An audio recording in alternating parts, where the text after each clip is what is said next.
Video like जरूर कर लीजिए और ऐसे वीडियो लगातार फ्री में पाने के लिए चैनल को तुरंत सब्सक्राइब कर लीजिए और बेल आइकन को जरूर टैप कर लीजिए ताकि आगे भी सारे वीडियो आपको मिलते रहे। यूट्यूब में फॉलो करते हैं तो प्लीज ये वाला फ्री टेलीग्राम चैनल जरूर ज्वाइन कर लीजिएगा। सारे नोटिफिकेशन सारे अपडेट यहीं पे आते हैं, ध्यान रखिए।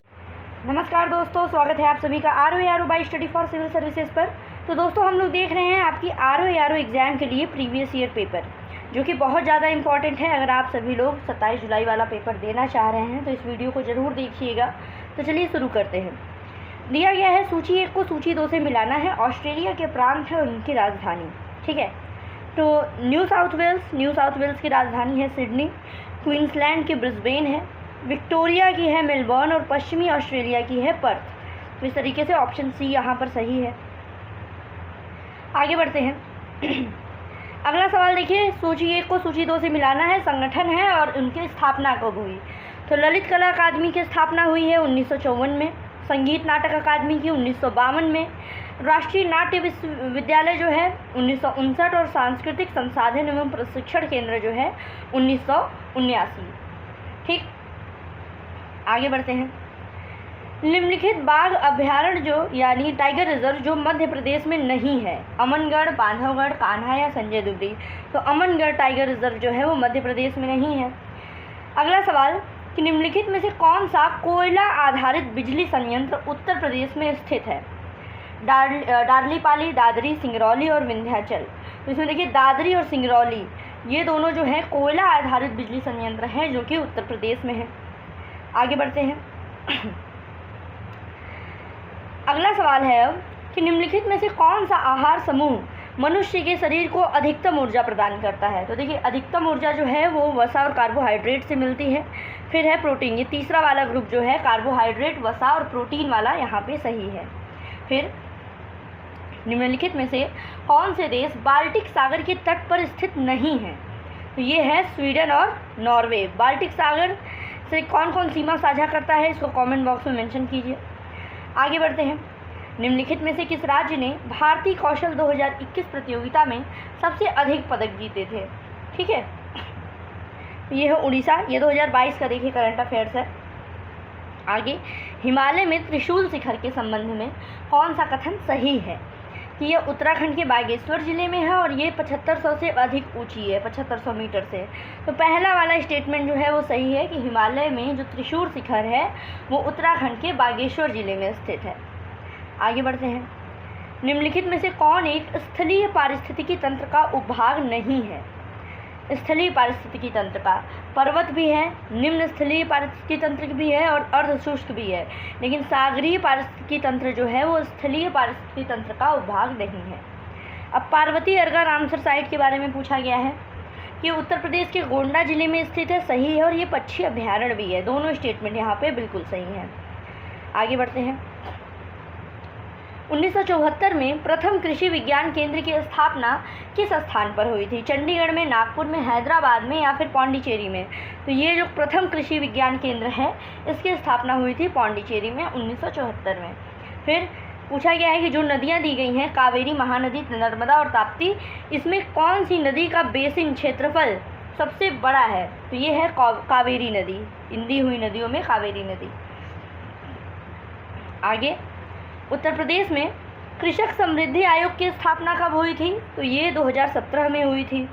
फिर है निम्नलिखित घटनाओं पर विचार करना है और कालक्रमानुसार उसको व्यवस्थित करना है। तो सबसे पहले है देखिए इसमें क्षेत्रीय ग्रामीण बैंक की स्थापना हुई, फिर नाबार्ड आया था। उसके बाद स्वयं सहायता समूह का बैंक लिंकेज कार्यक्रम, फिर किसान क्रेडिट कार्ड योजना। तो ये क्रम है। आगे बढ़ते हैं अगले सवाल की तरफ। अगला सवाल है, भारत सरकार ने protection of plant varieties and farmers right अधिनियम कब पारित किया था। तो ये जो अधिनियम है ये 2001 में पारित हुआ था। अब राष्ट्रीय विकास परिषद का गठन कब हुआ। तो राष्ट्रीय विकास परिषद का गठन हुआ 1952 में। आगे बढ़ते हैं। अगला सवाल, भारतीय लघु उद्योग विकास बैंक यानी सिडबी, इसका मुख्यालय किस स्थान पर स्थित है। तो इसका मुख्यालय है लखनऊ में। कौन सी अनुसूचित जनजाति उत्तर प्रदेश के वाराणसी जिले में नहीं पाई जाती है। तो देखिए सहरिया नहीं पाई जाती है वाराणसी में। इसके अलावा चेरो, गोंड, खरवार ये तीनों वाराणसी में पाई जाती हैं। गंगा नदी उत्तर प्रदेश में किस जनपद से प्रवेश करती है। तो ये है बिजनौर जिले में।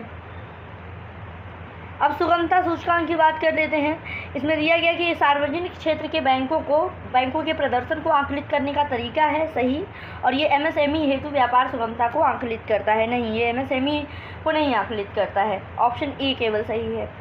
बलकाश झील कहाँ पर स्थित है? तो ये कजाकिस्तान में स्थित है। आगे बढ़ते हैं। निम्नलिखित मध्य पाषाणिक स्थलों को भौगोलिक दृष्टि से पश्चिम से पूर्व की तरफ आपको व्यवस्थित करना है। ठीक है, पश्चिम से पूर्व तो सबसे पहले है महदहा, फिर लेखनिया, पैसरा और बिरभानपुर। ठीक है, इसको मैप में देख लीजिएगा। आगे बढ़ते हैं अगले सवाल की तरफ। कौन सा संस्थान जो है वो सही सुमेलित नहीं है, ये बताना है। राष्ट्रीय जैविक खेती केंद्र तो गाजियाबाद में है, दलहन अनुसंधान कानपुर में है, गन्ना अनुसंधान लखनऊ में है, लेकिन सब्जी अनुसंधान गोरखपुर नहीं है, ये वाराणसी है। इसको एक बार गूगल करके कंफर्म कर लीजिएगा। वाणिज्य के संदर्भ में कौन सा कथन सही है? यह व्यवसाय का क्षेत्र है जो कि विनिमय सुविधा के लिए सभी बाधाओं को दूर करने में सहायता करता है सही, और उपभोक्ताओं तक उत्पादों को वितरित करने में कारकों से संबंधित है। दोनों स्टेटमेंट सही है। आगे बढ़ते हैं। निम्नलिखित में से कौन सा मैंग्रोव क्षेत्र गोदावरी के डेल्टा पर अवस्थित है? तो ये है कोरिंगा। फिर है कौन सा रामसर आर्द्रभूमि भारत के किसी राज्य में स्थित है? तो ये है पॉइंट कैलिमरे वन्यजीव और पक्षी अभ्यारण्य। ठीक है,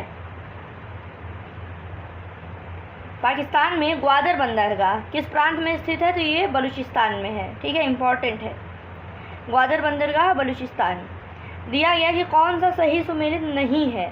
बटेश्वर का मेला आगरा में, संकीसा फर्रुखाबाद, बिठूर कानपुर, लेकिन देवा शरीफ का मेला जौनपुर नहीं लगता है। कहाँ लगता है? कमेंट बॉक्स में बताइए। आगे बढ़ते हैं। भारत के प्रथम जलवायु परिवर्तन पर राष्ट्रीय कार्य योजना को कब लागू किया गया? इसको लागू किया है 2008 में। फिर यूरोप में राइन नदी के बारे में आपको सही कथन बताना है। तो राइन नदी उत्तरी जर्मनी के औद्योगिक गतिविधियों के लिए महत्वपूर्ण मार्ग है नहीं, अब लेकिन रॉटरडैम बंदरगाह जो है वो इसी राइन नदी के मुहाने पर स्थित है। तो दूसरा ऑप्शन। आगे बढ़ते हैं। उत्तर प्रदेश कृषि अनुसंधान परिषद किस स्थान पर है? उत्तर प्रदेश कृषि अनुसंधान परिषद है राजधानी लखनऊ में। फिर प्रशांत महासागर में स्थित गैलापागोस द्वीप समूह के बारे में कौन सा कथन सही है? इसकी उत्पत्ति जो है ज्वालामुखी गतिविधि के कारण हुई है सही, ये पेरू का हिस्सा नहीं है। ऑप्शन ए सही है यहाँ पर।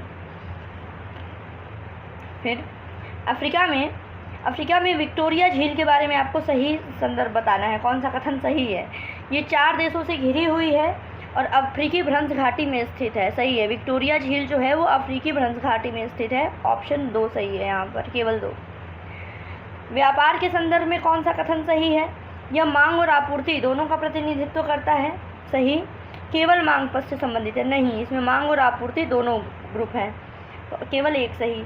अलास्का के बारे में बताना है, कौन सा कथन सही है? संयुक्त राज्य अमेरिका का तेल उत्पादक राज्य है सही, और 1867 में रूसियों से खरीदा गया था, बिल्कुल सही है। दोनों कथन एकदम सही। आगे बढ़ते हैं। केंद्रीय औषधि और सुगंध पौधा संस्थान कहाँ पर है? तो ये भी लखनऊ में है। इंडोनेशिया के बारे में आपको सही कथन बताना है, कौन सा कथन सही है? इसमें 15,000 से ज़्यादा द्वीप शामिल हैं और 150 से अधिक सक्रिय ज्वालामुखी हैं। दोनों स्टेटमेंट एकदम सही है। फिर भारत में राष्ट्रीय उद्यानों और वन्यजीव अभ्यारण्यों के संबंध में कौन सा सही है?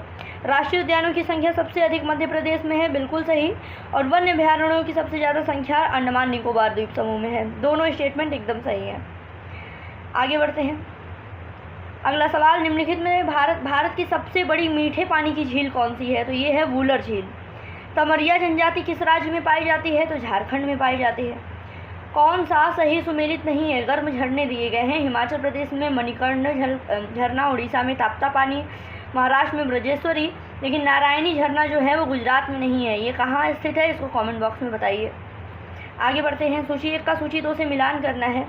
तो देखिए, जलोढ़ मिट्टी पाई जाती है हमारे उत्तर प्रदेश में, काली मिट्टी है महाराष्ट्र में, लाल मिट्टी है आंध्र प्रदेश में, और मरुस्थली है राजस्थान में। ऑप्शन बी सही है। नाइजर यानी रामतिल की फसल एक तेल की फसल है। इसके बीजों में तेल की मात्रा कितनी पाई जाती है? तो लगभग 37 से लेकर के 47% तक। आगे बढ़ते हैं। अब फसल चक्र के संदर्भ में आपको बताना है, कौन सा कथन सही है? गहरी जड़ों वाली फसलों के बाद उस तरह की फसलें उगानी चाहिए नहीं, और दूसरा फलीदार फसल के बाद बिना फली वाली फसल लेनी चाहिए, सही है। दूसरा स्टेटमेंट सही है, पहला नहीं सही है। तो दोस्तों ये हमने लगभग 40-44 MCQ कर लिए ज्योग्राफी से रिलेटेड। साथ ही साथ दोस्तों अगर आप लोग आरओ की प्रिपरेशन कर रहे हैं या फिर पीसीएस की प्रिपरेशन जिसमें यूपी हो, बिहार हो, इसके अलावा एमपी, उत्तराखंड, साथ ही साथ अदर एग्ज़ाम जैसे आपका एसएससी का पेपर है, यूपीएसआई का पेपर है, वीओ वाला पेपर है, तो इन सभी के लिए आप ये दिए गए नंबर पे कांटेक्ट कर सकते हैं, जहाँ पे आपको पेड ग्रुप में ज्वाइन किया जाएगा। उस पेड ग्रुप में आपको selection material, daily paid quiz, आपके लेटेस्ट ट्रेंड और पैटर्न के आधार पे टेस्ट सीरीज़ दी जाती है, जिससे आप आराम से अपना कट ऑफ क्लियर कर लेंगे। तो बिल्कुल इसको भी ज्वाइन कीजिए और पढ़ते रहिए। God bless you all. Thank you so much.